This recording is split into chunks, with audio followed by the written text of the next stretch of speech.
Hi, you're watching Eagle Media Works. ఏది నిజం?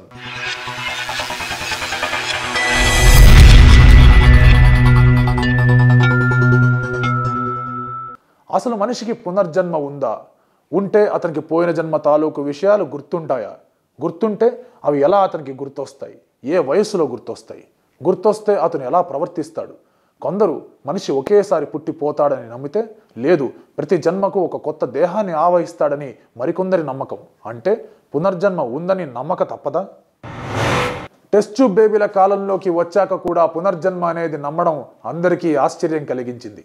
పునర్జన్మ ఉందని పురాణాలు ఘోషిస్తున్నా ఇప్పటికీ మానవ నవపోకడాల్ని చూస్తుంటే అసలు పునర్జన్మ ఉందా లేదా అనే సందిగ్ధం అందరిలో ఉంది. అసలు ఏమిటి కథ? దీని వెనుకున్న రహస్యాలు ఏమిటో ఇప్పుడు మనం తెలుసుకుందాం. అసలు పునర్జన్మ అంటే ఏమిటి? జన్మకు పునర్జన్మకు మధ్య తేడా ఏమిటి? అసలు మనిషికి జీవితం ఒకటే ఉంటుందా లేదా మరిన్ని జన్మలుంటాయా? మరి వీటి గురించి శాస్త్రవేత్తలు పురాణాలు ఏమనుకుంటున్నాయో చూద్దాం.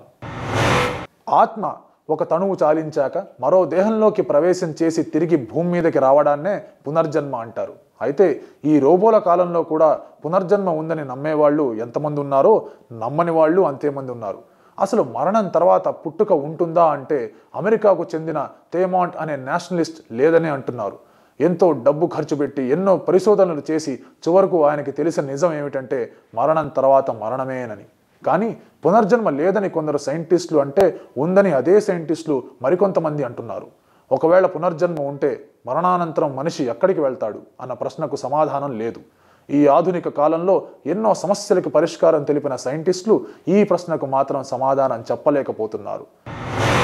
సైన్స్ అలా ఉంచితే పురాణాలు మాత్రం పునర్జన్మ 100% ఉందని ఘోషిస్తున్నాయి. నిజానికి హిందూ సాంప్రదాయాల్లో పునర్జన్మ ఒక నమ్మకమే కాదు, సిద్ధాంతం కూడా. ఈ సిద్ధాంతాన్ని నమ్మే వారిలో సుప్రసిద్ధ వ్యక్తులు కూడా ఉన్నారు. అందుకే ఈ సిద్ధాంతం నిజమైందని అందరూ నమ్ముతున్నారు. పునర్జన్మ ఖచ్చితంగా ఉంది. పాపపుణ్యముల ఫలితంగానే జీవులు మళ్లీ జన్మిస్తారు అని కొన్ని వేదాలు చెబుతున్నాయి. కానీ ఏనాడు మనిషికి పునర్జన్మ ఉండదు అని అదే వేదాలు చెబుతున్నాయి. అయితే పునర్జన్మ అనేది పుట్టిన వాడికే ఉన్నది, కానీ మరణించిన వాడికి లేదు. ఒక యాక్సిడెంట్ లేదా ఏదైనా ప్రమాదంలోంచి మనిషి చావు బ్రతుకుల మధ్య నుండి తిరిగి బ్రతికితే మాత్రం పునర్జన్మ కలుగుతుంది అంటారు. కానీ ఇప్పటి వరకు ఏ శాస్త్రవేత్త, ఏ పండితుడు పునర్జన్మ గురించి ఒక సరైన అవగాహనకు రాలేకపోతున్నాడు. సమస్త జీవకోటిలో పునర్జన్మ ప్రభావం ఎలా ఉంది? అసలు ఎందుకు పునర్జన్మపై ఇంతగా నమ్మకాలు పెంచేసుకుంటున్నారు? ఒకవేళ పునర్జన్మ ఉందని నమ్మేవాళ్ళు చనిపోయేటప్పుడు ఎందుకు బాధపడతారో ఇప్పటికీ ఎవరికీ బోధపడదు. ఇక్కడ అర్థం చేసుకోవాల్సిన విషయం ఏమిటంటే పునర్జన్మ అనేది ఉంటే బాధపడడం దేనికి? చనిపోయేటప్పుడు కూడా హ్యాపీగా ఉండొచ్చు కదా. కానీ ఇక్కడ అలా లేదు.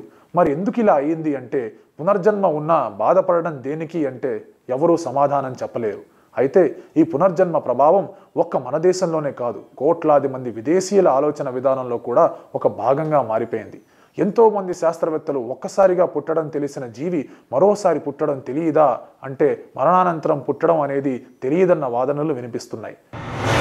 అసలు పునర్జన్మ అంటే మనం ఎక్కడో చూసిన విన్న విషయాలు మనకి తెలియకుండా గుర్తురావటమా? గతంలో ఎక్కడో చూసి మర్చిపోయిన విషయం మళ్ళీ చూస్తే ఎక్కడో చూసాం, ఎక్కడో విన్నాం అనిపిస్తుంది.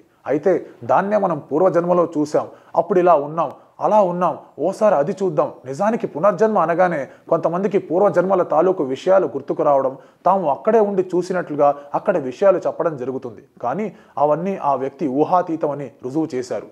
వారి పూర్వీకుల జ్ఞాపకాలు సంక్రమణం ద్వారా వచ్చే వారిలో ఇలాంటి సంఘటనలు ఆ ద్వారా వారిని మాట్లాడేలా చేస్తాయని ఈ సందర్భంగా ఓ ఉదాహరణ ఇలా తెలిపింది. సైంటిస్టుల అధ్యయనం ప్రకారం ఈ పునర్జన్మ లేదా గత జన్మ తాలూకు ప్రభావం ఎక్కువగా పిల్లల మీదే ఉంటుంది.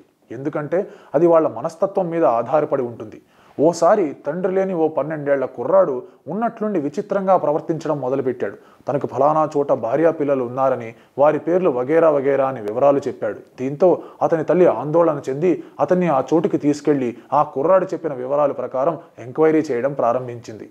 ఎంత వెతికినా వాళ్లకు ప్రయోజనం లేకుండా పోయింది. చివరకు తిరుగు ప్రయాణంలో బస్టాండ్ వద్ద ఓ ముసలావిడని గుర్తించి ఆమె దగ్గరికి వెళ్ళి అమ్మా కుశలమా క్షేమమా అని అడిగాడు.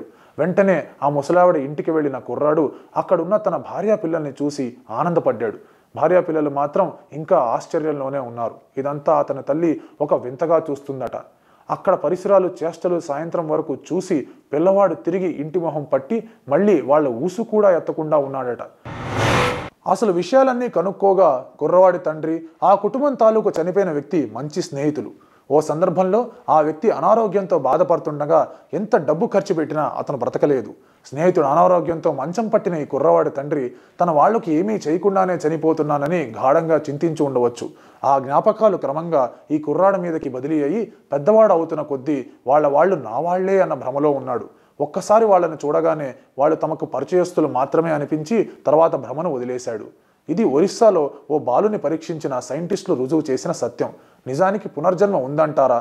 అది మనిషి ఊహ లేక నిజమా?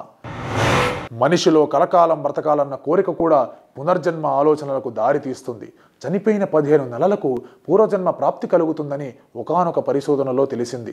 కానీ కొన్ని కోట్ల మంది ఉన్న ప్రపంచంలో కేవలం 2000 మంది మీద పరిశోధన చేసి ఖచ్చితంగా పునర్జన్మ ఉంది అని చెప్పే సాహసం చేయలేకపోయారు. ఇక్కడ మరో విషయం ఏమిటంటే, పూర్వజన్మలో మనకి ఏ స్థానంలో దెబ్బలు తగులుతాయో ఆ స్థానాలలో మరో జన్మలో పుట్టుమచ్చలు ఏర్పడతాయని ఈ పరిశోధనలో తేలింది. అది ఎంతవరకు నిజం? పురాణాలు పునర్జన్మ ఉన్నాయంటుంటే సైన్స్ మాత్రం లేదంటోంది. ఏది నిజం? ఈ వీడియో కనుక మీకు నచ్చినట్లయితే లైక్ చేయండి, కామెంట్ చేయండి, షేర్ చేయండి. ఇలాంటి మరిన్ని వీడియోస్ కోసం please subscribe to eagle media works. Thank you. Like and subscribe Eagle Media Works.